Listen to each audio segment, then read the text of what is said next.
On a réveillé page 83 en bas, dans la deuxième colonne. Et on était dans le lien que pour un Baal Bechira, quelqu'un qui a le libre arbitre, c'est très difficile de l'aider. C'est très difficile de l'aider, donc c'est pour ça que le tikkun, le tikkun, la réparation du monde, elle dure tellement longtemps. Parce que si maintenant on pousse un petit peu les choses, soit d'un côté, soit dans un autre, c'est-à-dire que si on pousse un petit peu du côté de la rigueur, et on amène une rigueur qui annule toute possibilité de choix chez les individus, alors on n'a rien fait, c'est-à-dire qu'il n'y a pas de réparation du monde. Si les gens ils se soumettent parce qu'ils n'ont pas le choix, alors on n'a rien fait, parce que tout ce qu'on veut, c'est qu'ils aient le choix. Et d'un autre côté, si on envoie aussi une lumière tellement forte que les gens ils n'ont pas le choix, alors aussi on n'a rien fait du tout. Donc il y a des calculs qui sont extrêmement difficiles, et surtout des créations, comme on a parlé la dernière fois, des créations de langage adaptés à chacun. C'est ça qui rend la chose très longue, parce qu'il faut arriver à trouver un moyen de communication, un langage avec chaque individu, que ce langage-là soit adapté à lui, de manière à ce qu'on peut se révéler la Emouna, qu'il adhère à Hachem, c'est-à-dire qu'il est la Emouna dans Hachem. Et d'un autre côté, c'est-à-dire qu'il ne faut pas du tout que ça soit de façon forcée ou d'une exaltation qui dépasse la mesure. C'est-à-dire que c'est comme si vous prenez quelqu'un qui a fait quelque chose, mais il n'est pas dans un état normal. Alors on peut pas accepter ce qu'il a fait. Si quelqu'un il a signé par exemple quelque chose, un contrat, mais il était soit maintenant parce que quelqu'un il l'a menacé, soit parce qu'on lui a donné à boire quelque chose qu'il a drogué et il a signé le contrat. Maintenant ce qu'il a signé, ça vaut rien du tout. Si on arrive à prouver que c'était sous la peur parce qu'il a été menacé, ou bien il n'était pas dans son état normal, il a été drogué, donc il n'a rien signé. Donc le monde c'est la même chose. C'est-à-dire que si maintenant les individus reconnaissent Hachem, soit sous l'effet de la force, soit sous l'effet d'une extase qui dépasse ce que l'individu est, alors on n'a rien fait et le monde il n'a pas de réparation. C'est-à-dire Hachem il va se retrouver tout seul comme il était avant de la création, puisque les gens, le fait qu'ils l'ont reconnu, c'est du bluff, c'est pas vrai. C'est-à-dire c'est parce qu'ils avaient peur ou parce qu'ils étaient dans un état qui n'était pas normal. Alors maintenant, les tzadikim, ils cherchent sans arrêt des langages adaptés à l'endroit exact où se trouve l'individu, de manière à pouvoir lui parler et qu'il adhère de son propre initiative. C'est-à-dire que quand on emploie le langage, ça veut dire que la personne elle a compris quelque chose, elle a senti, elle a compris quelque chose, et elle dit d'accord.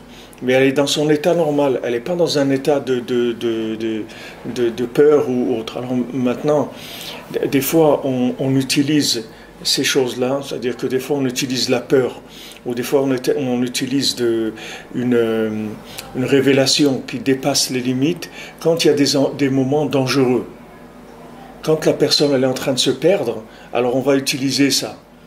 Mais ce qu'on utilise, c'est juste du rattrapage pour la remettre en place, c'est tout. C'est pas de la délivrance. C'est pour ça que la délivrance d'Égypte, la délivrance de Mitzrayim, c'est pas une Géoula.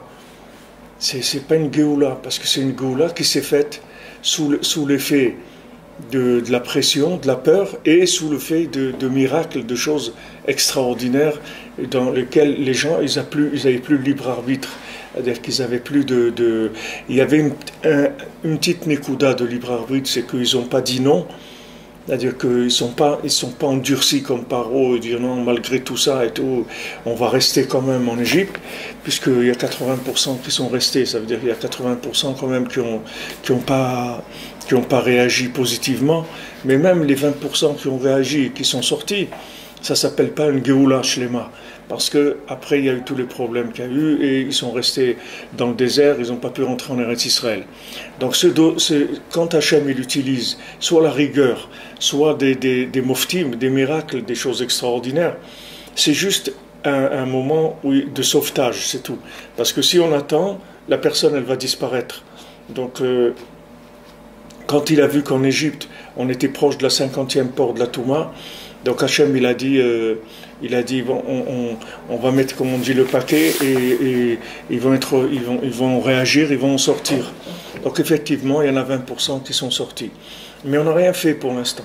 C'est-à-dire que le tikkun du Olam il est en attente. Il n'a pas eu encore le tikkun du monde.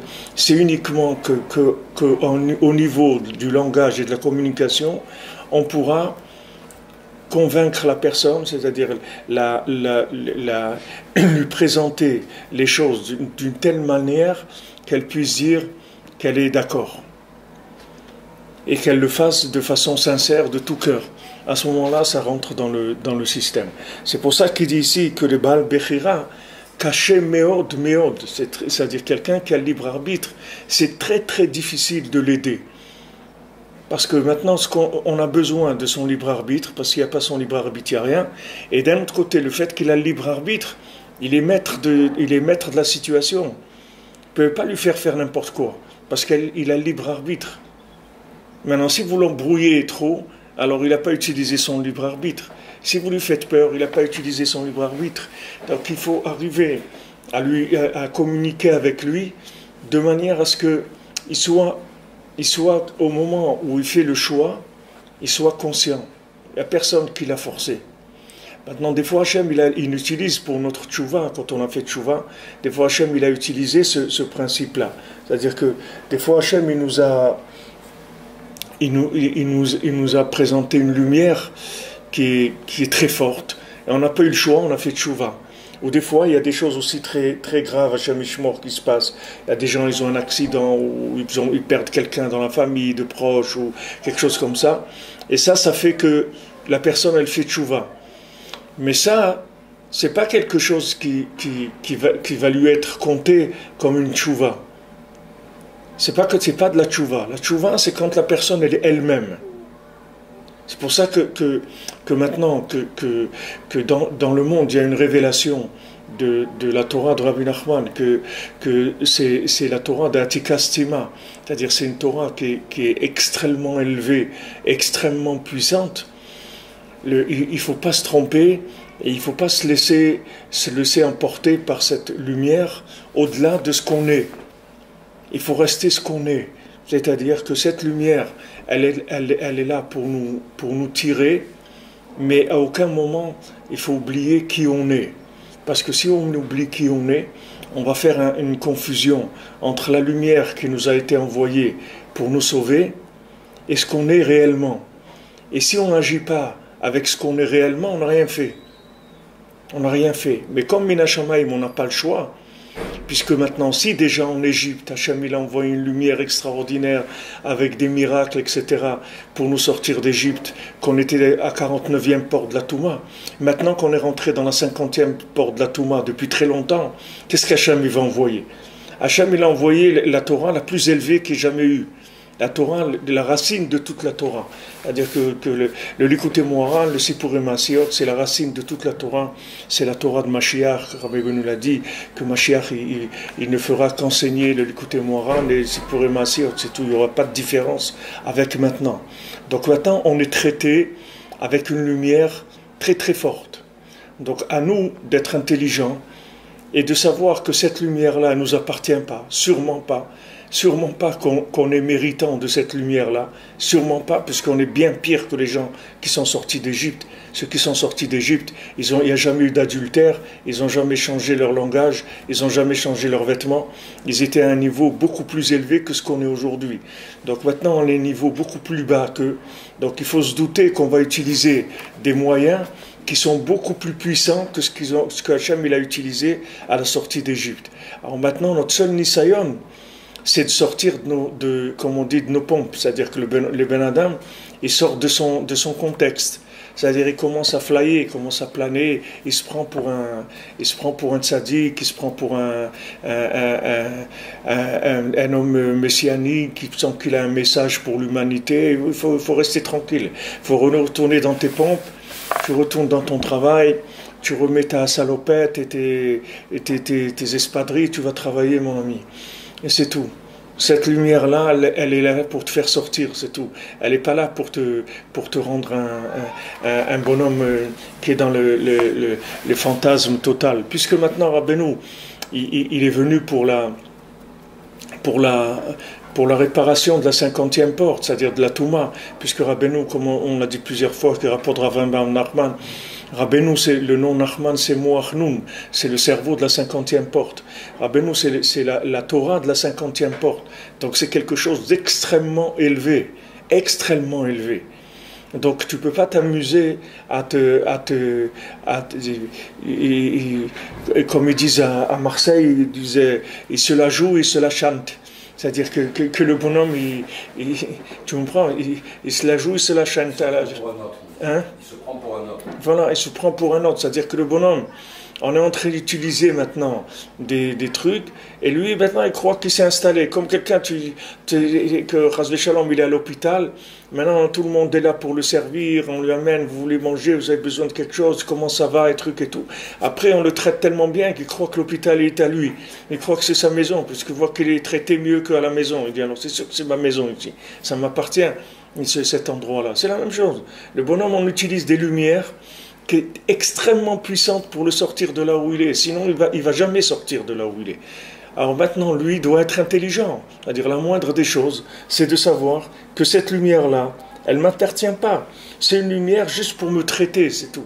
C'est-à-dire pour me sortir de l'emprise de la Touma qui est très forte. Maintenant, comme la Touma, c'est la 50e porte. Et la 50e porte, c'est le virtuel, c'est l'imaginaire et le virtuel. Donc quel est mon danger? Mon danger aussi, c'est le virtuel et l'imaginaire. C'est ça mon danger. Parce que mais si maintenant vous tombez dans le virtuel de la Torah, qu'est-ce qu'on a gagné? C'est la même chose que le virtuel de l'autre côté, c'est la même chose, on n'a rien fait. Si un bonhomme il se prend il rentre dans la musique trans et les trucs et il regarde des films et il s'habille avec une crête sur la tête et les trucs et il prend de la drogue et trucs et tout. Maintenant, quelle différence entre ce bonhomme-là et celui qui est dans la Torah qui se prend pour une âme messianique et tout parce que on l'a traité avec des choses extrêmement puissantes. On n'a rien fait. Celui-là est dans le virtuel, et l'autre est dans le virtuel, c'est la même chose, on n'a rien réparé. Toute la réparation, elle est quand tu restes à ta place et que tu utilises la lumière juste pour te maintenir à ta place, c'est tout. Mais tu n'as pas le droit d'utiliser cette lumière-là pour monter, parce que c'est pas toi, tu peux monter, il n'y a pas de problème, mais il faut que tu commences à ta place. Tu commences à ta place et tu travailles. Une fois que tu seras prêt, on viendra te chercher pour un niveau supérieur. Et c'est possible que maintenant la déchirure qu'on a en nous, c'est-à-dire les contradictions qu'on a en nous, elles sont énormes. Parce qu'on est traité avec des lumières que même des grands tzadikim, ils n'ont jamais vu de leur vie. Même des grands tzadikim, vous prenez des tzadikim qu'il y a eu il y a 2 siècles, avant Rabbeinu, même eux, jamais ils ont vu les lumières qu'on voit nous. Alors maintenant, c'est normal que le gars il tombe dans le panneau. Il croit que c'est comme si quelqu'un travaillait à la banque, il croit que l'argent il est à lui. Vous comprenez? Parce qu'il voit des billets toute la journée. Nous, on voit une lumière qui est énorme. Cette lumière-là, elle est dosée pour nous empêcher de retomber dans la 50e porte de la Touma. Donc maintenant, on utilise la lumière de la 50e porte de la Gdusha. Et maintenant, petit à petit, on va nous faire des étapes de décompression. C'est-à-dire le but, comme il disait Rav Levi Yitzhak, il disait le jour où elle commence ta tchouva, c'est le jour où tu perds la lumière complètement. Complètement, tu n'as plus de lumière du tout. Tu n'as plus envie, rien, il n'y a plus rien qui te... Ni la prière, ni l'étude, ni rien, rien. Tu ne vois plus rien du tout. Là, c'est la tchouva, elle commence. Parce que là, tu vas travailler avec tes capitaux à toi, avec ton énergie à toi. Maintenant, tu as monté la lumière assez longtemps pour que tu puisses être convaincu que c'est ça. Donc maintenant, tu ne peux plus dire que tu n'as pas vu la vérité. Maintenant, on t'enlève tout ce qui est assistana au point de vue lumière. On te dit, vas-y mon ami, maintenant commence. Alors là, le gars, il croit qu'il a tout perdu, qu'il est tombé, et truc et tout. Mais c'est pas vrai, c'est maintenant qu'il commence. C'est maintenant qu'il commence. Vous voyez la fille de Rabbeinu, la fille de Rabbeinu, Sarah, que c'est connu que c'était une très très grande, une dame de très très haut niveau. Une fois, Rabbeinu il lui écrit une lettre et il dit ma grande fille, très très très grande, et fais attention à toi, sache que je t'aime beaucoup et que tu es quelqu'un de très important et tout. Alors elle, quand elle a reçu cette lettre-là, elle s'est mise à pleurer. Alors les élèves qui avaient là-bas de Rabbeinu, qui étaient dans l'endroit où elle était, alors ils ont été étonnés, ils ont dit qu'est-ce qu'il a pu lui écrire pour qu'elle se mette à pleurer. Alors ils lui ont demandé qu'est-ce qu'il y a eu, etc. Il dit non, mon père il m'a écrit une lettre où il me fait beaucoup de louanges. Ça veut dire que je suis très très bas. Si mon père il m'écrit comme ça veut dire que je suis très très bas. Elle a eu la réaction normale de quelqu'un de normal. C'est-à-dire que si maintenant Hachem il m'envoie des lumières comme ça veut dire que je suis très très bas. Parce que normalement, tu n'as pas besoin de lumière pour travailler. Je suis un travailleur, moi, qu'est-ce que j'ai besoin de lumière? Moi, je prends la Gemara, je prends le Teilim, je prends les Bolédou, je fais Khatsot, je fais des trucs, c'est tout. Je suis employé pour travailler, c'est tout. Qu'est-ce que c'est? J'ai besoin de ces lumières-là. Pas besoin de ces lumières. Uniquement le fait que tu vois que tu as des lumières tellement fortes, ça te renseignait pour l'endroit où tu te trouves. Et ça aussi, encore une fois, c'est le monde à l'envers. Les gens, ils croient le contraire. Parce qu'ils ont des lumières comme ça, ils croient que c'est des Superman. Alors que c'est pas vrai. Que plus tu as de la lumière, plus ça veut dire que tu es un handicapé. Parce que si tu étais un bonhomme, tu n'aurais pas besoin de lumière.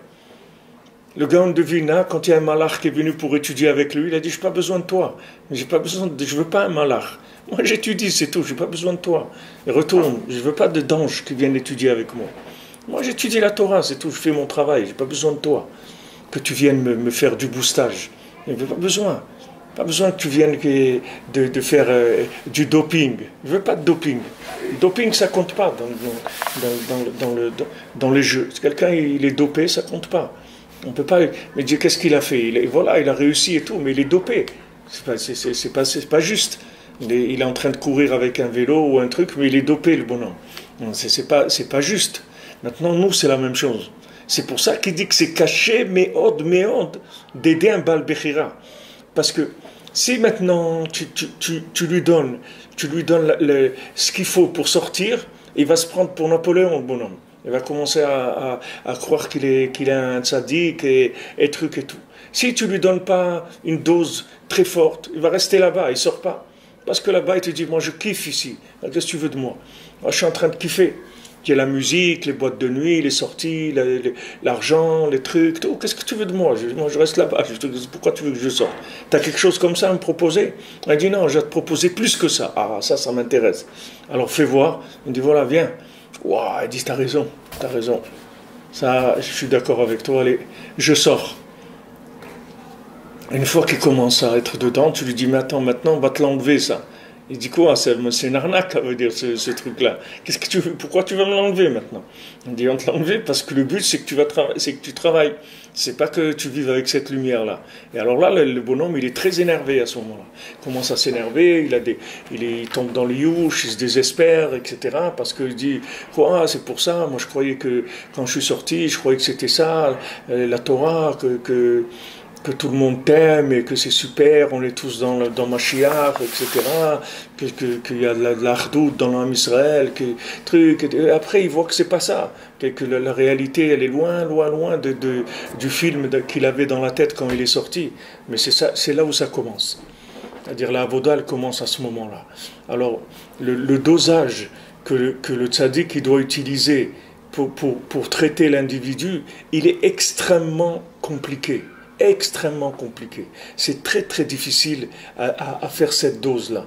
Parce que des gens qui ont fait tchouva avec de la lumière et qui sont explosés 20 ou 30 ans après, vous en avez une panoplie de gens comme ça. Ça a duré 20 ans, 25 ans, 30 ans, ils sont explosés complètement. Et ils ont tout lâché. Pourquoi? Parce que dès que la lumière est partie complètement, ils ont dit voici c'est ça, alors c'est pas la peine, ça ne m'intéresse pas. Le gars il est reparti d'où il venait. Tandis que celui qui est intelligent, et surtout s'il a le srout que rencontre des gens qui savent comment ça marche et qui le mettent au courant de ce qui est en train de se passer avec lui et qui ne s'imaginent pas des choses, qui sachent que voilà, maintenant il est là pour travailler, il n'est pas là pour profiter de la lumière. Parce qu'il n'y a aucune différence entre un plaisir spirituel qui n'est pas à toi et un plaisir matériel qui n'est pas à toi non plus. C'est le même abus. Quelqu'un qui va chercher le plaisir dans ce monde matériel, que c'est un abus, c'est le même abus que le plaisir spirituel si ce n'est pas ton niveau.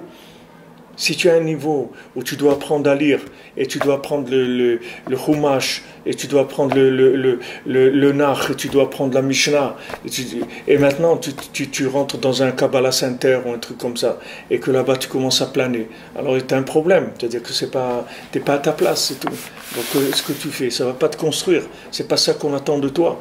On attend de toi du travail. La lumière qu'on te donne, c'est pour sortir, on t'aide. C'est comme un prêt qu'on te donne. On te donne un prêt pour te lancer. Voilà, tu as un prêt, tu veux faire jeune entrepreneur et tout, pas de problème. Voilà, 100 000 euros pour démarrer, allez-y. Et si ça marche, votre entreprise que vous tenez, dans 5 ou 10 ans, la dette, elle est annulée. On vous annule la dette. C'est-à-dire, on vous fait cadeau ça. Pourquoi? Parce que vous avez démarré, vous avez une entreprise qui marche. Voilà, c'est ce qu'on veut. On veut qu'il y ait des emplois, on veut que des gens qui tournent, etc. Donc vous avez réussi, on vous efface la dette, il n'y a pas de problème. Mais si le gars, tous les 6 mois, vient redemander 100 000, on ne va pas lui donner. On lui dit, monsieur, vous coûtez cher à l'État, il vaut mieux que vous arrêtez, vous mettez au chômage, c'est mieux pour nous, parce que là, vous nous coûtez trop cher. C'est-à-dire, si le bonhomme, il est là que pour la lumière, on a un problème. Et ça veut dire qu'il n'a pas compris, il ne sait pas qui il est. Il n'a pas compris. Combien de gens comme ça, ils ont des problèmes, ils divorcent, ils ont des problèmes terribles. À cause de ça, c'est tout. C'est-à-dire que le bonhomme, il croit qu'il est quelqu'un. Il croit qu'il est quelqu'un d'important. Il y en avait un qui venait ici avant, et un père de 6 enfants. Un type très bien et tout. Et alors, je parlais avec lui, il avait des problèmes de Shalom-Bayit et tout ça. Je lui dis, pourquoi tu ne travailles pas? Travaille. Il me dit, mais moi je ne suis pas fait pour travailler. Moi, tu sais comment je comprends la Gemara et tout. Il me dit, moi, je suis fait pour étudier. Je lui dis, moi aussi, je comprends la Gemara, mais je travaille 10 heures par jour. Je ne sais pas que ça veut dire. Tu crois que les gens, ils sont là pour te financer parce que tu as des capacités d'étudier de la Gemara. Tu as des capacités d'étudier de la Gemara. Travaille 10 heures par jour. Après, tu dors 3 ou 4 heures par nuit. Et tu te lèves à 3 heures du matin. Tu dis la Gemara jusqu'à 7 heures. Tu vas faire ta tefila et tu vas travailler. Si tu es fait pour ça, alors vas-y. Mais tu ne peux pas maintenant dire, messieurs, vous savez, je suis capable. Alors allez, il faut vous cotiser pour me donner tous les mois. C'est quoi ce truc-là? C'est quoi ce truc-là? Qu'est-ce que ça veut dire? Ça veut rien dire du tout. C'est des fantasmes. Tu es dans du virtuel, mon ami. Et je l'ai prévenu, on a parlé plusieurs fois, ça n'a pas manqué. Il a divorcé, sa femme elle l'a jeté, et voilà. Et après, il tourne ici à Mesharim avec une petite charrette, il a ses habits dans la charrette et tout. Il tourne ici un type très très bien, très classe, très bien. Un type très bien, mais il s'est détruit complètement. Parce qu'il s'est laissé attraper à la lumière. Il a cru que c'était à lui. Que cette lumière, c'est lui. Il dit non, attends, cette lumière, c'est moi. C'est comme si on t'invite maintenant, que tu vas voir les gens qui ont réussi aux examens de 4e année ou 5e année, des gens qui sont des ingénieurs ponts et chaussées, où tu vas aller par exemple visiter les HEC ou une école comme ça, on va t'inviter, tu vas voir tous les gens qui ont réussi, tout ça, etc. Et maintenant on te montre tout ça, pourquoi ? Et pour que toi, quand tu vas commencer tes études, c'est pour une motivation. C'est-à-dire que tu saches, voilà, quand quelqu'un qui a fait toutes ses études, regarde à quoi il est arrivé, à ça, ah, c'est bien, tout, ça va te motiver.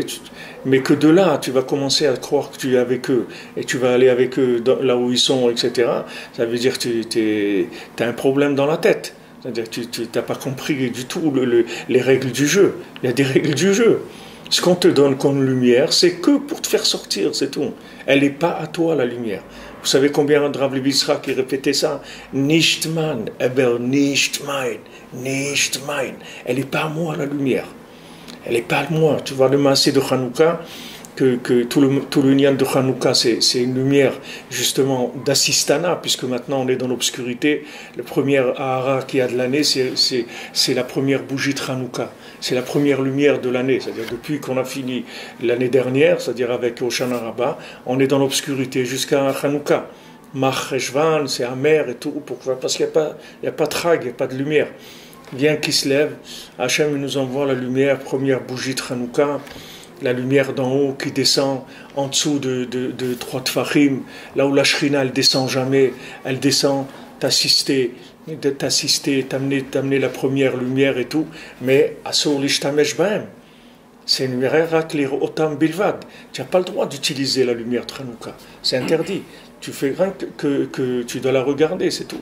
Alors Rabbeinu raconte un maasé dans Chaim Oharan, et il dit que voilà, il y a un invité en hébreu ça se dit Oreach. Oreach, ça c'est Or Chet, c'est la lumière du 8e jour, c'est-à-dire c'est la lumière du 8e jour, c'est-à-dire au-dessus de ce monde, puisque ce monde il a 7 jours. Donc un Oreach, c'est une lumière qui vient de très haut. Alors cet invité il rentre chez un balabait et il parle avec lui. Il discute avec lui, il dit qu'est-ce que tu fais dans la vie, tout ça, des trucs. Et après, il lui dit tu veux venir avec moi? Et il l'emmène, il lui donne un vêtement, et il l'emmène, il commence à s'envoler avec lui. Et le gars il vole, comme ça il est en l'air, il vole, il est truc, et après il se retrouve chez lui. Alors il demande à cet invité, il a compris que c'est quelqu'un de très grand, après il l'appelle Rabbi, son maître et tout, et il lui dit mais je comprends pas, c'est quoi ça? Il lui dit regarde, quand tu veux venir avec moi, alors je t'emmène très haut, je t'ai donné un vêtement du Gan Eden à Tarton, du paradis inférieur, et avec ça tu voles les trucs et tout, mais maintenant toi, voilà, tu es chez toi à la maison maintenant, c'est pas, ne crois pas maintenant que tu es devenu un oiseau, tu n'es pas devenu un oiseau, tu es un homme normal, voilà, tu es chez toi à la maison. Seulement, quand je te prête ce vêtement, tu voles avec. Alors, le tzaddik, il te prête un vêtement, il n'y a pas de problème. Il te prête un vêtement, il peut te prêter un vêtement, même d'une lumière que même Rabbi Shimon Bar Yochai, il n'a pas vu. Il n'y a pas de problème. Rabbeinu peut te donner des vêtements de niveau très très élevé. Mais sache d'abord que plus on te donne de la lumière, plus tu es malade. Plus tu es un bonhomme malade. Plus on va te donner de lumière, prends conscience que tu es malade. C'est-à-dire, si tu vois qu'il y a 10 ambulances qui viennent te chercher, il ne faut pas que tu imagines que tu as attrapé un rhume. Tu comprends? Ça veut dire, si tu as 10 ambulances qui arrivent, ça veut dire que tu es dans un état très très grave. Alors, si le tzaddik il utilise des lumières comme ça pour te sortir, ça veut dire qu'il est dans un état très grave. Alors, tu ne vas pas commencer à te prendre pour Moshe Rabbeinu, tu comprends? Parce que là, ça veut dire que non seulement tu es dans un état grave, mais tu es taré en plus. Alors là, on ne peut rien faire avec toi. Si en plus tu te prends pour Moshe Rabbeinu, alors on n'a rien fait. Si tu crois que les ambulances, c'est des voitures diplomatiques qui viennent chercher un homme très important, tu dis voilà, justement, vous arrivez pour moi, ben voilà, j'arrive, attendez, mon costume, je viens. Et le gars il te dit attends, on est dans des ambulances, on est venu te sauver, on n'est pas venu pour donner du kavod. Alors le gars maintenant qui consomme, un grand consommateur de lumière, c'est un type qui est très très loin. Il doit le savoir ça. C'est le béaba de la tchouva. C'est quelqu'un, il ne sait pas ça, le pauvre. Vers quoi il se lance? Il se lance vers une catastrophe, le bonhomme. Donc maintenant, tu sais qu'on te donne une bonne lumière, très élevée. Tu dis merci beaucoup. Et tu vas te contenter de ce que tu es, c'est tout. C'est là où tu vas te trouver. Tu vas travailler à ton rythme, c'est tout. Là où tu es, qui tu es. Tu peux faire un peu de ça, un peu de ça, un peu de ça. Baruch Hashem. Tu vas commencer à te construire, tu vas commencer à te purifier, tu vas commencer à avancer doucement, doucement. Doucement, petit à petit, tu vas avancer, pas de problème. À chaque fois, tu vas avancer un petit peu. Qu'est-ce qu'on dit? On dit c'est quoi un Breslever? Un Breslever, c'est quelqu'un qui vise les niveaux les plus hauts et qui se contente des niveaux les plus bas. C'est ça un Breslever. Un Breslever, il a envie d'avancer, mais il se contente du niveau le plus bas, c'est-à-dire il se contente de lui. Baruch Hashem, quelqu'un il a une famille, il a pu se marier, il a avoir des enfants dans la Torah, truc, Baruch Hashem, ça suffit, qu'est-ce que tu veux de plus? Qu'est-ce que tu crois que tu vas devenir quoi? Tu crois que tu vas devenir Baal Shem Tov? Tu ne vas pas devenir Baal Shem Tov. Je peux te le signer déjà. Il n'y a aucun problème. Alors qu'est-ce que tu veux? Tu veux quoi? Reste tranquille, c'est tout. Dis merci mon Dieu que tu m'as sorti de là où tu m'as sorti. C'est tout. Maintenant je vais travailler, je vais aller quelque part, trouver un travail, payer mon loyer, honorer ma femme, mes enfants, leur acheter des vêtements, leur acheter à manger, les aimer. Et c'est tout. Voilà, c'est tout ce que j'ai à faire. Je n'ai pas d'autre chose à faire. Garder le Shulchan Aruch, je me mets tefillin le matin, je fais mon schéma, je fais ce qu'il y a à faire, je garde Shabbat et tout. Qu'est-ce que tu veux faire? Tu crois que tu vas arriver à des niveaux? Rav Levi Yitzhak qui disait ça, il dit quand Rabbeinu il te dit de te lever à Chatzot, alors toi tu vois que Chatzot, c'est les avodot des tzadikim. Tu vois que c'est les grands tzadikim, ils se levaient à Chatzot, ils faisaient tikkun Chatzot. Alors Rav Levi Yitzhak il dit quand tu te lèves à Chatzot, ne crois pas que tu vas voir Eliyahu Hanavi. Tu ne vas pas voir Eliyahu Hanavi. Quand Rabbeinu te dit de te lever à Chatzot, c'est pour que tu restes juif, c'est tout. C'est pas pour que tu arrives à des niveaux comme ça. C'est un traitement pour que tu restes juif, c'est tout. Pour que tu ne te fasses pas attraper par les fantasmes de ce monde. C'est uniquement ça. Toute la lumière que Rabbeinu te donne, c'est pour que tu gardes le Shulchan Aruch. Pourquoi Rabbeinu il a dit, prends ma Torah, tourne-la dans tous les sens, mais une seule chose je te demande, ne touche pas un cheveu du Shulchan Aruch. Pourquoi Rabbeinu dit ça? Si maintenant il veut t'embarquer dans des niveaux très élevés et tout, pourquoi il te ramène tout de suite dans la halakha? Il te dit voilà, touche pas un cheveu du Shulchan Aruch. Pourquoi il te dit ça? Parce qu'il sait que si maintenant tu commences à rentrer dans l'écouter Moharan et à voir la lumière qu'il y a là-dedans, tu vas te croire, hein, tu vas te prendre pour Mashiach. Et les gens qui se prennent pour Mashiach, en général, la première chose qu'ils font, c'est qu'ils commencent à faire des impasses sur la halakha. Ils commencent à regarder les chassidim. Ils ont eu la lumière du Baal Shem Tov, super et tout. Ils ont commencé à prier à midi. Ils ont commencé à faire la tefila. Voilà, vous avez des minyan ici à midi. Et les gens, ils sont bien, ils n'ont pas de problème. Mais attends, mais c'est pas la halakha de prier à midi, mon ami. Mais le gars, il a de la lumière, il croit qu'il est quelqu'un introduit chez le roi qui peut se permettre comme on dit, des sorties, des écarts, voilà. Il croit qu'il peut faire des écarts. Mais tu n'as pas le droit des écarts.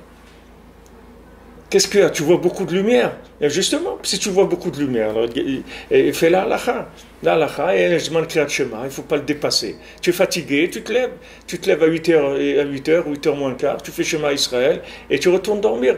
Et tu te lèves avant la fin du Zman de la Tfila, pour faire ta Tfila. Tu es fatigué, comme ça. Tu es fatigué, tu dors plus tôt. Mais tu ne peux pas réinventer la Torah. Tu ne vas pas réinventer la Torah, tu vas faire comme l'UNESCO, tu ne vas pas commencer à dire les Juifs ils n'ont jamais habité à Jérusalem, tu vas commencer la Torah de la prière à midi, ça n'existe pas, c'est quoi? Ça c'est des ribouilles or, c'est tout. Ça vient du ribouille or. Le ribouille or que le bonhomme il s'y croit. Alors que si maintenant tu sais que tu dis waouh, quelle miséricorde Hachem il a eu avec moi, qu'il m'a envoyé une telle lumière pour me sortir de là où j'étais. Merci mon Dieu, merci. Je vais te servir maintenant de tout mon cœur. Tout ce que je peux faire, je vais le faire. Et tu te mets à ta place et tu travailles, c'est tout. Normal. Normal. Les gens ils disent, ouais, moi je vais faire. Qu'est-ce que tu vas faire? Tu vas rien faire. Tu t'inscris à NPE, tu vas chercher du travail, travaille 8 heures, 9 heures par jour, tu as du temps, tu fais ton tikkun klali, tu fais de beaux des doutes un peu, quand tu as du temps. Tu essayes de te lever à Chatzot un petit moment, tu fais ta tefila, tu fais Shabbat, mais c'est énorme ça déjà, c'est énorme. Et le gars dit non, mais moi je vais faire, qu'est-ce que tu vas faire? Tu vois pas que tu es malade, mon ami, tu vois pas tu vois pas les lumières qu'on a amenées pour te sortir de là où tu es sorti, tu vois que personne ne pouvait parler avec toi. Quelqu'un est venu et te disait, tu sais, ce que tu fais c'est pas bien et tout, il faut que tu fasses tchouva, tu te moques de lui. Tu lui dis, dégage, laisse-moi tranquille, etc. Ah, il est venu Rabbi Nachman, il t'a embrouillé, il t'a attrapé la tête, il t'a fait sortir malgré toi.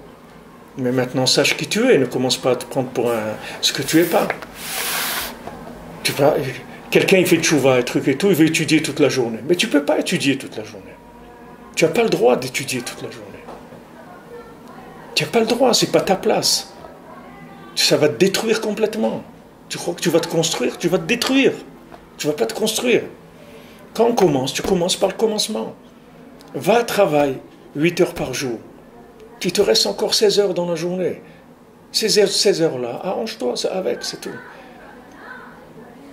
Je me rappelle quand j'étais à Aix-les-Bains, il y avait quelqu'un il avait un truc qui s'appelait Dvar Torah. Je sais pas s'il est encore aujourd'hui, si ça existe encore. Mais c'était quelqu'un qui faisait il filmait tous les trucs du Rav Sitruk, à la Shalom, et tout ce qu'il y avait comme un événement, Rav Frankfurter et tout. Il faisait comme ça des reportages de Shiurim, en audio, en vidéo, tout ce qui... Mais c'était, je vous dis ça, ça a 30 ans en arrière. Il existe toujours. Alors c'est Dvar Torah, ça s'appelle Dvar Torah. Il est à Épinay. Ah, il est à Épinay. Voilà, alors, je ne sais pas comment une fois on arrivait à parler, et il m'a demandé si je pouvais faire quelque chose et tout. Je lui dis, j'ai pas le temps, j'ai vraiment pas le temps. Alors il m'a dit, dormez-moi, c'est tout. Je lui dis, mais je dors pas beaucoup, je dors que 5 heures par nuit. Il m'a dit, mais c'est beaucoup. Il dit, moi je dors 3 heures par nuit, je dors pas 5 heures. Comprenez, le gars, il est motivé, il dort 3 heures par nuit. Tu veux étudier. Tu veux étudier. Fais d'abord ce qui est ton devoir par rapport à ta place, là où tu vas révéler l'honneur d'Hachem. Une fois que tu as fait ça maintenant, tu as du temps, tu veux faire plus, tu vas faire plus, mais tu vas voir que tu ne vas pas faire. Pourquoi? Parce que ce n'est pas à toi, c'est tout. Tu comprends? Des gens qui travaillent 8 heures par jour à l'usine et qui étudient 8 heures en dehors de l'usine, c'est très très rare d'avoir des gens comme ça. La plupart des gens, c'est que s'ils font que ça, alors ils sont d'accord d'étudier. Mais si maintenant, tu leur dis de vivre ces deux vies en même temps il va travailler 8 heures par jour, en même temps il va étudier 8 heures par jour, il ne peut pas faire ça. Pourquoi? Parce qu'il manque de motivation. Pourquoi il manque de motivation? Parce que ce n'est pas sa place, c'est tout. C'est un fantasme. Dans le fantasme, il n'y a pas de motivation, parce que c'est un fantasme. La motivation, elle vient de ce qui est vrai, de ce qui n'est pas vrai. Il n'y a pas de motivation. Donc le bonhomme, il ne va pas arriver. Et après, il va se mettre à pleurer. Il va râler. Il va dire, ouais, parce que je travaille, je ne peux pas étudier, trucs et tout. Si je ne travaillais pas, j'aurais pu étudier. Mais ce n'est pas vrai. Arrête des fantasmes. Arrête tes fantasmes. Commence par la porte d'entrée. Tu veux grandir, pas de problème. Tu verras que Hachem lui-même, il va venir te chercher. Tu n'as pas besoin de te casser la tête. Hachem, il viendra te chercher et te sortira de là où tu es. Tu vas avancer, mais seulement tu vas être un bonhomme construit. Tu vas commencer à l'âge de 20 ans, 25 ans. Tu vas arriver à l'âge de 60 ans, 70 ans. Tu vas être un bonhomme qui est construit. Tu ne vas pas être un bonhomme complètement fantasmé. Comme vous voyez tellement de gens qui sont dans les fantasmes. Ils n'ont aucune connexion avec la réalité dans leur Torah. Ils ont une Torah qui n'a pas de rapport avec la réalité. Et si déjà lui, il n'a pas le rapport avec la réalité, comment vous voulez qu'il puisse convaincre les autres? Si déjà lui, il n'est pas arrivé, qu'est-ce qu'il va convaincre qui? Donc ça, c'est si vous voulez, la difficulté qu'il y a. C'est pour ça que c'est caché méode. C'est caché méode. Parce que c'est une opération d'une finesse extrêmement difficile. Parce que si Béhémet, on avait le langage adapté à la personne, on n'aurait pas eu besoin de lui envoyer beaucoup de lumière. Si on arrivait à lui parler son langage, de là où il se trouve, alors on pourrait le faire sortir dans le même état où il est, c'est-à-dire que ça soit déjà un choix. Mais comme maintenant, on est loin d'avoir créé tous les langages pour tous les individus, donc on envoie des doses de lumière très fortes. Et ces doses de lumière, elles font sortir les gens. C'est ce qui a été décidé dans le Shamaïm dans les 50 dernières années, où ça a commencé le mouvement de Tchouva dans le monde. C'est des doses de lumière énormes qui sont descendues, et ces doses de lumière, elles ont éjecté les gens de la Klippa. Les gens, ils sont sortis de la Klippa. Vous avez un Breslev ici, c'était un pilote de l'armée israélienne, un bonhomme qu'ils ont investi sur lui des millions, un homme très très doué, très très fort et tout. Et du jour au lendemain, il leur a dit, je m'en vais, c'est tout. Il a trouvé Rabbi Nachman, il a quitté ça. Il a quitté son truc. Il leur a dit, voilà, je m'en vais. Au début, ils lui ont fait des problèmes. Il dit, mais comment? Des années, l'État, il investit sur toi et tout, tu t'en vas, tu as signé un contrat. Ils ont dit, fini, vous me mettez en prison si vous voulez, moi j'ai terminé. Parce que le gars, quand il voit cette lumière, il n'y a plus rien qui peut l'attraper. Il n'y a plus rien. Il n'y a plus rien. Moi, je me souviens quand j'étais à la Yeshiva Aix-les-Bains, je recevais des lettres de mes copains. Ils me disaient, mais qu'est-ce que tu as fait? Tu es dans un monastère, tout ça. Reviens avec nous. Voilà, on a des contrats de musique, on va aller aux États-Unis, on va faire des trucs et tout. Alors je leur répondais, je dis, ce que vous ne savez pas, c'est que vous imaginez pas la lumière qu'il y a ici. Elle est 100 fois plus forte que tous les concerts aux États-Unis, tous les trucs et tout. Et c'était vrai. La lumière que je ressentais, c'était une lumière très très forte, beaucoup plus forte que tout ce que j'avais pu goûter comme lumière de l'autre côté. Mais ce qu'on ne sait pas, c'est que ce n'est pas à nous. C'est-à-dire que si quelqu'un ne te le dit pas, tu peux vraiment t'exploser. Et nous, bon, Hachem, il y avait des gens, Rav Levi Yitzhak, qui m'a mis tout de suite à ma place. Il m'a dit, tu ne peux pas étudier toute la journée. Tu ne peux pas. C'est pas que j'étudiais pas, j'étudiais très bien, j'étais très bien dans l'étude et mes amis qui avaient avec moi au collège, aujourd'hui c'est des dayanim, des roches collèges, des trucs, c'est des gens, ils ont fait toute leur vie dans la Torah et tout. Mais Rav Levi Yitzhak qui m'a dit, ça me faisait rigoler, d'où tu viens, tu veux étudier toute la journée, tu es en train d'étudier 12 heures ou 14 heures par jour, donc tu es sorti, et tu vas aller travailler, c'est tout. Tu vas travailler minimum 7-8 heures par jour, tu vas travailler. Il ne m'a pas dit n'étudie plus. Il m'a dit de travailler. Maintenant, quand tu travailles, tu t'occupes de ta famille et tout. Si maintenant, après ça, tu as encore de l'énergie et tu as envie d'étudier et tout, il n'y a pas de problème. Mais tu es un bonhomme, tu es à ta place. Tu ne vas pas te rentrer dans un truc complètement extravagant. Tu ne vas pas sortir de tout. Ça, c'est la difficulté. Parce que si l'homme, il n'a pas son libre arbitre à sa place, on n'a rien fait.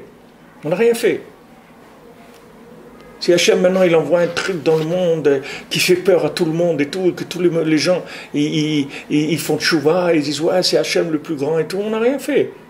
Ils n'ont pas choisi avec leur libre arbitre. Donc s'il n'y a pas de libre arbitre, ça veut dire la reconnaissance du roi, elle est malhonnête. C'est pas un roi, c'est un tyran, c'est pas un roi. Si maintenant il impose sa royauté aux gens, c'est plus un roi. Donc le roi il a besoin que tu votes pour lui de ton propre gré. Et pour arriver à ça, c'est extrêmement difficile.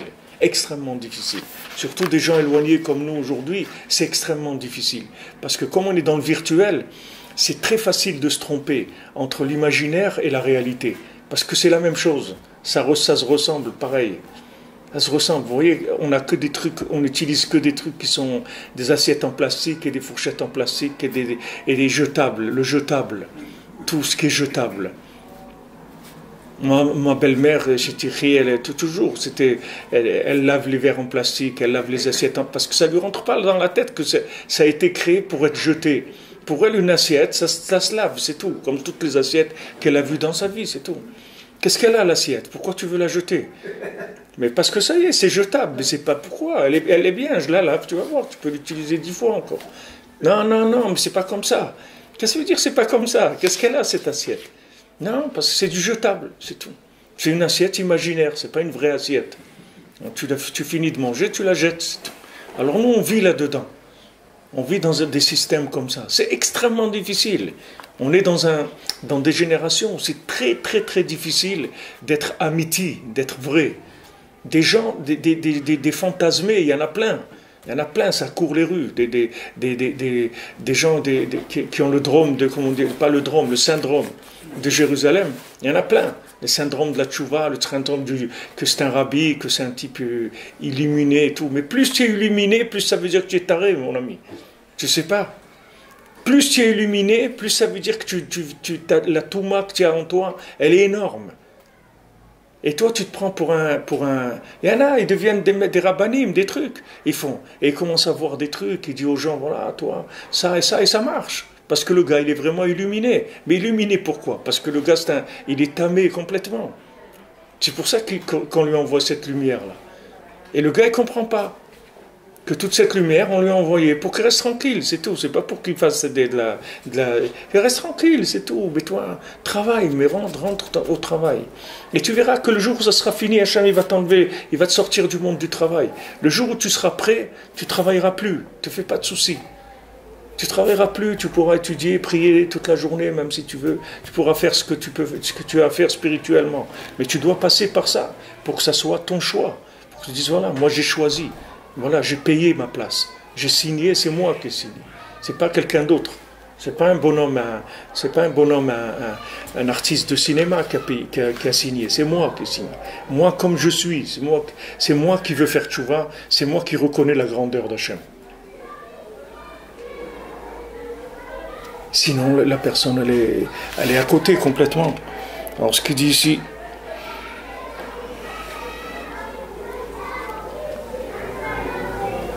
כי אם על ידי כמה התגלות והעלמות בדרכים נפלאים כנזכר לעיל, וכשצריכים לתקן כל זה על ידי הבעל בחירה דייקה, קשה מאוד, c'est très difficile, כי לא די שאינו מתקן כראוי, הוא מקלקל בכל פעם. C'est-à-dire non seulement le bonhomme il arrange pas, mais il abîme. Pourquoi il abîme? Parce qu'il n'utilise pas la lumière comme il faut. Donc il fait encore plus de bêtises. Puisque maintenant, plus tu as de la lumière et que tu n'as pas de récipient, plus tu vas faire des bêtises. Tu vas faire des bêtises beaucoup plus grandes que ce que tu faisais avant. Parce que tu utilises cette lumière qui est très forte. Au lieu de l'utiliser pour faire tchouva, tu l'utilises pour te sentir que tu es arrivé à quelque chose. Alors tu vas faire des bêtises beaucoup plus grandes que ce que tu faisais avant. C'est pour ça que le monde, il ne se maintient que par les tzadikim, sheomdim benisayon abechira, que eux, ça s'appelle des vrais Baal Bechira. Le tzadik, quand on dit le Baal Tshuva, on parle du tzadik. Quand on dit le Baal Bechira, on parle du tzadik. Parce que les vrais Baal Tshuva, c'est les tzadikim. Les vrais Baal Bechira qui ont le libre arbitre, c'est les tzadikim. Parce qu'ils ont vraiment le libre arbitre. Parce qu'ils ont fait des choix. Et ils ont lutté, ils se sont battus. Vous voyez Rabbeinu comment il s'est battu pour enlever la ta'ava du manger, qu'il avait sa gorge qui gonflait parce que pour pas goûter le manger, il avalait directement. Il mâchait pas le manger. Il voulait pas avoir le goût du manger. Et il devait se nourrir, donc il avalait la nourriture jusqu'à que sa gorge elle est gonflée. Et il allait dans des mikvés glacés.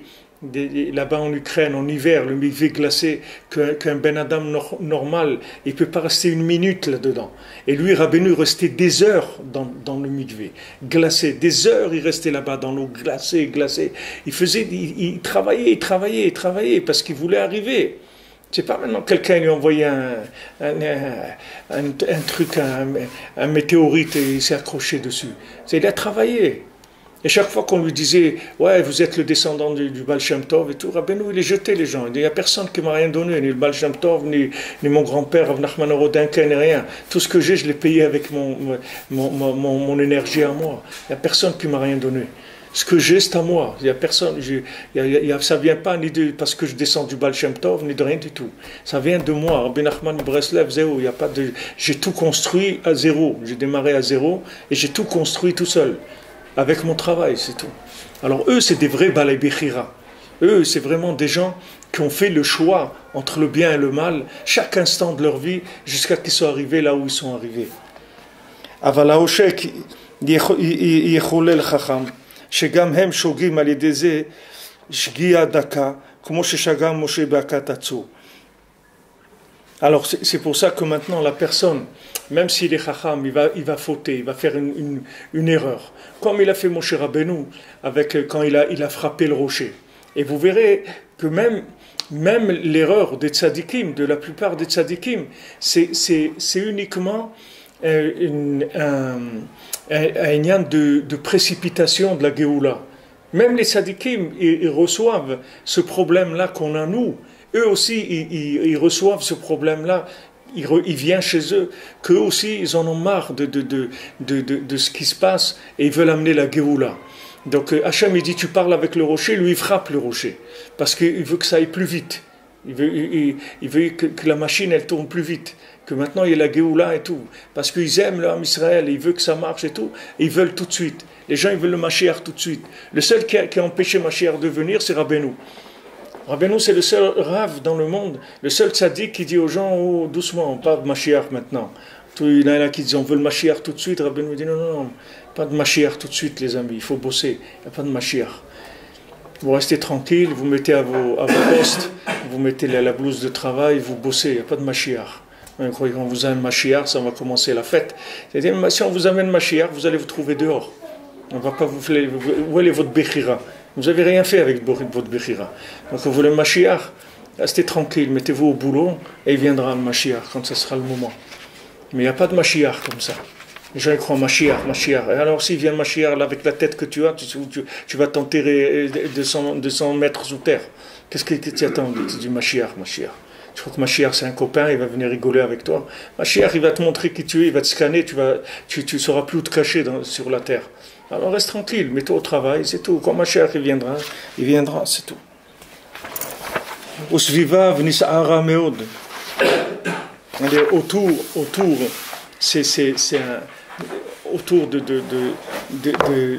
de toute cette action du tzaddik, il y a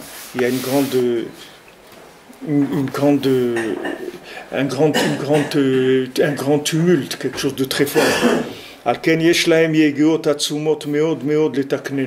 C'est pour ça que les tzaddikim, ils doivent faire des efforts énormes pour nous réparer. ובפרט משה שהיה הראשון, שהיה קשה מאוד לתקן הצמצומים כראוי. C'est particulièrement Moshe Rabbeinu que c'était le premier et c'était très très difficile pour lui de mettre en place des formules de contraction de la lumière pour aider les gens à s'en sortir. Kanisker leel ve'ilu lo chat'u Israël. Mais si les Bnei Israël ils n'avaient pas fauté, ils seraient sortis depuis longtemps. Mais comme ils ont fauté, alors ça veut dire qu'ils ont utilisé la lumière pas comme il fallait. Au lieu de se mettre au travail, ils sont habitués ils sont bourgeoisés avec cette lumière-là. Et ils ont voulu rester avec leur ta'avot et tout, et avec la lumière. Mais ça ne marche pas comme ça. Ça n'a pas marché. Et ça fait toutes les catastrophes qu'il y a eu. N'oubliez pas ce qu'on a étudié dans le début de la Torah, que le tzaddik lui-même, on l'empêche de monter tant qu'il n'a pas fait sortir le Ham Israël de là où il est. C'est-à-dire, c'est l'épreuve du tzaddik. L'épreuve du tzaddik, c'est de faire tchouva au Ham Israël. On l'a vu au début. La Shemesh Samoel Bahem, pour le soleil, il leur a créé une tente. Le soleil, c'est la lumière de la Torah, c'est la lumière d'Hachem. Il leur a créé une tente. C'est-à-dire, il a créé pour le Ham Israël des tentes, c'est-à-dire des endroits protégés, c'est-à-dire des endroits de réduction de la lumière, des contractions de la lumière, de manière à ce qu'elle soit adaptée au Ham Israël.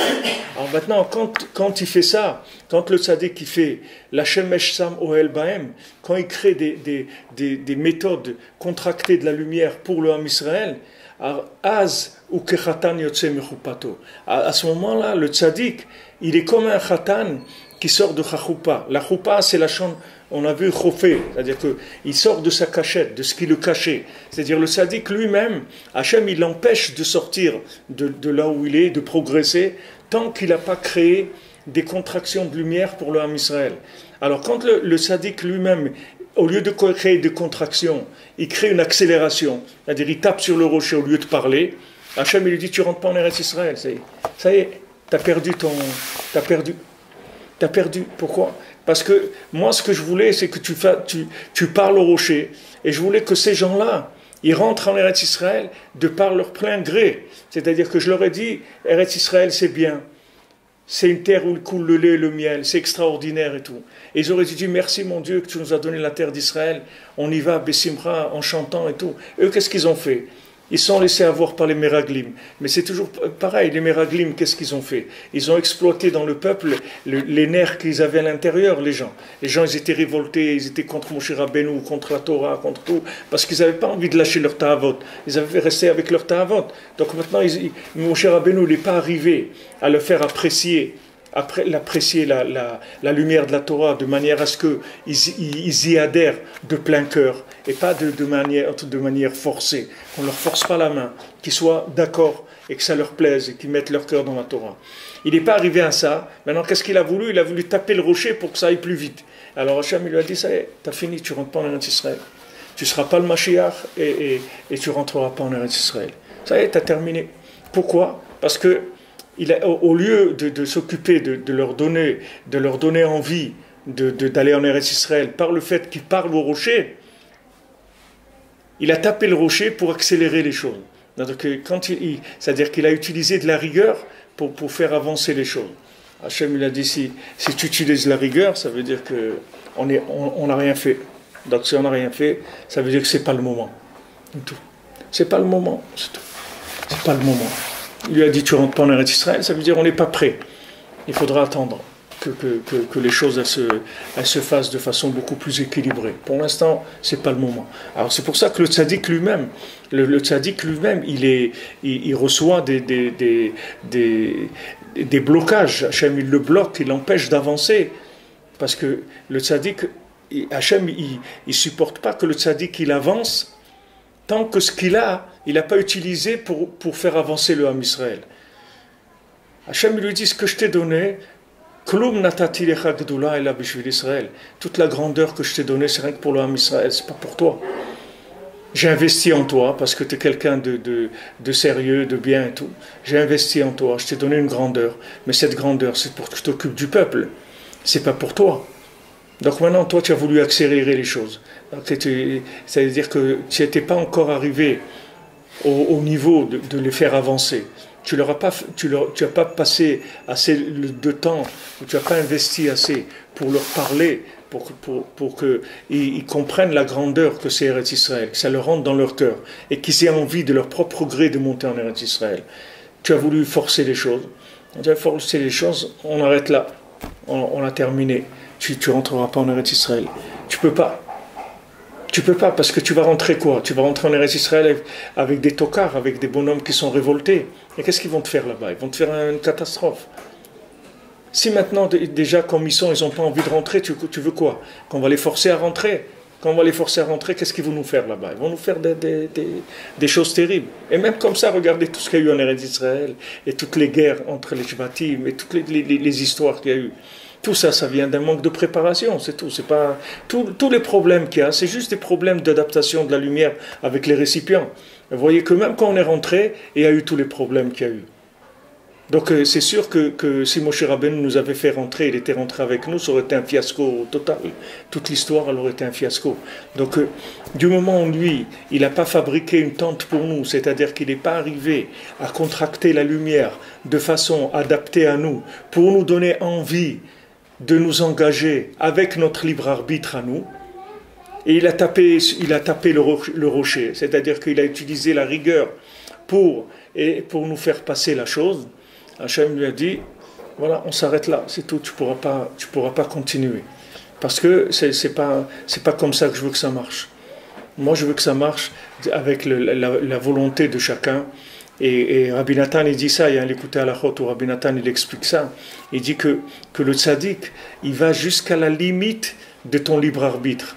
C'est-à-dire qu'il t'enlève même une partie du libre arbitre, mais juste que ça s'appelle encore qu'il y a du libre arbitre, c'est tout. C'est-à-dire que ça s'appelle encore que c'est ton choix. C'est-à-dire il essaye de faire le maximum pour te réduire ta responsabilité au minimum. Mais ce minimum ne peut pas te l'enlever. Ce minimum, tu es obligé de le faire. Il ne va pas te l'enlever. Il ne va pas te l'enlever. Et ça ne sert à rien de courir. Ça ne sert à rien de courir parce que de toute façon, si on veut te faire courir, je peux te dire qu'on va te faire courir. Ce n'est pas un problème. Donc mets-toi à ta place. Commence par le commencement. Et tu verras que si on veut te faire monter, on peut te faire monter comme une fusée, ce n'est pas un problème. Mais ce que toi tu vas faire à ton niveau, d'aller travailler, de t'occuper, d'être habillé correctement, d'habiller ta famille, de nourrir ta famille, de faire ça, on ne peut pas le faire pour toi. Parce que si on fait ça pour toi, on n'a rien fait. C'est comme si on te détruisait. C'est comme si on te ramenait dans les mondes virtuels, dans les mondes supérieurs. On n'a rien fait. Donc le minimum, tu es obligé de le faire. Maintenant, fais ton minimum. Et une fois que tu vas faire ce minimum-là, quand tu auras atteint un niveau de purification qui sera acceptable par en haut, on va t'envoyer une lumière extraordinaire. Ne te fais pas de soucis. Et c'est une lumière, tu vas comprendre et tu vas t'engager, mais avec de la joie tout le temps. Tu vas être joyeux de la Torah, tu vas être joyeux de ce que tu fais. Tu ne vas pas être tout le temps énervé et comme ça, stressé et tout. C'est pas ça la Torah. Donc tu commences par le commencement, c'est tout. Tu commences par le Aleph Bet, tu commences par le commencement. Tu commences à apprendre, à lire, tu commences à écrire, à comprendre tout seul la paracha, à comprendre des choses simples. Et tu avances, c'est tout. Et le reste du temps, tu travailles. Tu travailles parce que tu ne peux pas faire autre chose. Tu ne peux pas faire autre chose. Les gens qui ont une date, ils te disent, aujourd'hui, 99% des gens, ils doivent travailler. Il n'y a pas d'autre possibilité. Parce que justement, la lumière, elle est grande. Et les gens, ils croient que le contraire. Parce qu'il y a de la lumière. Alors ça y est, c'est la fête. C'est pas la fête. Elle n'a même pas commencé, la fête. Une fois, Rabbi Nathan, il a vu quelqu'un, il courait avec la Megillah le jour de Ta'anit Esther. Puisque là-bas, c'est comme en dehors de Jérusalem. C'est-à-dire qu'ils font Ta'anit Esther et le soir, ils lisent la Megillah. Alors vient un bonhomme l'après-midi, il courait déjà avec la Megillah, il était content et tout. Rabbi Nathan, il dit, attends, on n'est pas encore dans Purim, mon ami. Pour l'instant, on est en train de dire dans la Tfila, Be'et Sarah Gdola Anachnu, on est dans un moment de malheur, de terrible. Il dit, vas-y mollo, doucement, on n'est pas encore entré dans Purim. Ça va venir Purim, mais pour l'instant, on est dans le Ta'anit Esther, on est en train de pleurer sur notre situation. Alors ça, c'est la même chose. Le bonhomme, il croit que c'est Purim. C'est vrai que la lumière qu'il y a aujourd'hui, c'est la lumière de Purim, toute la journée. Mais ne crois pas que tu es dans Purim. Tu n'es pas du tout dans Purim. Il faut que tu commences à travailler, c'est tout. Une fois que tu fais ça, tu vois que ça va marcher. Tu vois que tu vas avancer, tu vas Bessimra, tu vas construire, tu vas arriver à quelque chose. Et si tu ne fais pas ça, il n'y a rien. Il n'y a rien. Tout ce que tu construis, c'est des châteaux en Espagne. C'est du virtuel, il n'y a rien du tout. C'est des rêves, mais il n'y a rien. Tu verras après que quand tu vas venir, tu vas trouver des trucs, c'est des déguisements, des trucs, des maquettes 3D. Mais c'est pas vrai. C'est pas du vrai. C'est pas du vrai du tout. Les Hashem, Shavuot Tov,